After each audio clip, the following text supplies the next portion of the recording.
My name is Mark. I am 36 years old. I live in a small house with my son, Leo. Leo is 16 years old. He is my only child. I love him a lot, but things are not good right now. Leo has changed. Before he was kind and happy. He liked school. He played football with his friends and helped me in the garden on weekends.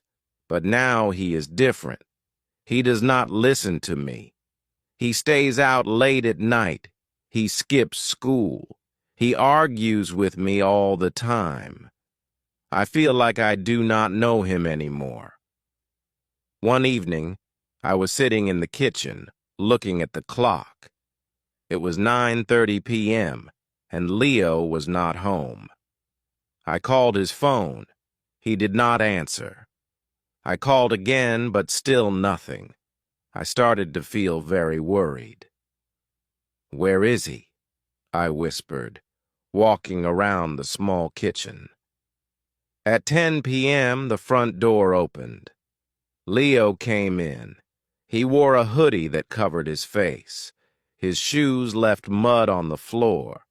His clothes were dirty, and he smelled like cigarettes. My heart felt heavy. "Where were you?" I asked. I tried to stay calm, but I was very upset. "Out," he said quickly. "Out where?" I asked again. "Just out, Dad." "Stop asking questions," he said angrily, and went to his room. I stood in the hallway, feeling sad and confused. What am I doing wrong? Why doesn't he trust me anymore? I kept asking myself, but I had no answers. The next morning, I decided to try again. "Leo," I said as he poured cereal into a bowl, "we need to talk." "About what?" he said quietly, without looking at me. "About you. About your life." "I'm worried about you," I said, sitting across from him. "I'm fine," he said in a flat voice. "You don't need to worry." "But I do," I said. "You skip school. You stay out late. You don't tell me where you go or who you're with." Leo rolled his eyes and ate a spoonful of cereal. "I'm not a kid, Dad." "No, you're not a kid." "But you're still my son," I said firmly, "and I need to know that you're safe." He didn't say anything. He stood up, picked up his bag, and left the house without speaking. The door slammed, and the house felt quiet, but full of tension. I felt like I was losing him, and I didn't know what to do. That afternoon, I went to Leo's school. I talked to his teacher, Mrs. Carter, in her small, messy office. "Leo is a smart boy," she said, fixing her glasses. "But he hasn't been himself. He isn't doing his homework, and he missed 3 tests this month." "3 tests?" I said, surprised. Mrs. Carter nodded.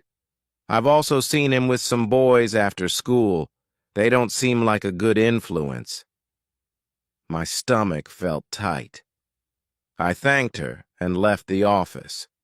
My mind was full of questions. What happened to my son? How did it get this bad? That night I waited for Leo to come home. The clock showed 8, then 9. At 9:30, the door finally opened. Leo walked in. He looked tired and his hair was messy. "Leo," I said firmly, "we need to talk." He sighed and sat down at the table looking annoyed. "I know you don't like my questions," I start, "but I'm your father. I love you, and I want to help." "I don't need help," he said quietly, not looking at me. "Yes, you do," I said, leaning closer. "Mrs. Carter told me you missed your tests. She told me about the boys you're with after school. Leo's expression hardened. His eyes flashed with anger. You went to my school? Why would you do that? Because I'm worried about you, I said loudly. You're not the same boy you used to be, Leo. You're changing, and it's not in a good way. Leo stood up quickly, his fists tight. You don't understand me, Dad. You'll never understand me. Then help me understand, I said, almost begging. Tell me what's wrong. Tell me why you're acting like this. But Leo didn't say anything. He walked to his room and slammed the door. The sound was so loud it felt like the whole house shook. I stood there, feeling like I had failed. That night I couldn't sleep. I lay in bed, staring at the ceiling, thinking about Leo. I thought about his mother. She passed away when he was 10. Her death had hurt both of us deeply. Maybe he was still sad. Maybe I wasn't doing enough for him. The next morning, I decided to try something different. I got up early and made breakfast. Pancakes, his favorite. When Leo walked into the kitchen, he looked surprised. Morning, I said with a smile. Sit down. Let's eat together. He hesitated, but then sat down. We ate quietly. I didn't ask him questions. Instead, I talked about work, the funny dog next door, and the movie I watched last night. Slowly, I saw him relax. After breakfast, I said, Leo, I have an idea. What is it? He asked, sounding unsure. Let's go fishing this weekend. Just you and me. Fishing? He looked at me with surprise. Yeah, I said. We used to go all the time. Do you remember? A small smile appeared on his face. Yeah, I remember. Let's do it again, I said. Just like before? He nodded. Okay. That Saturday, we drove to the lake.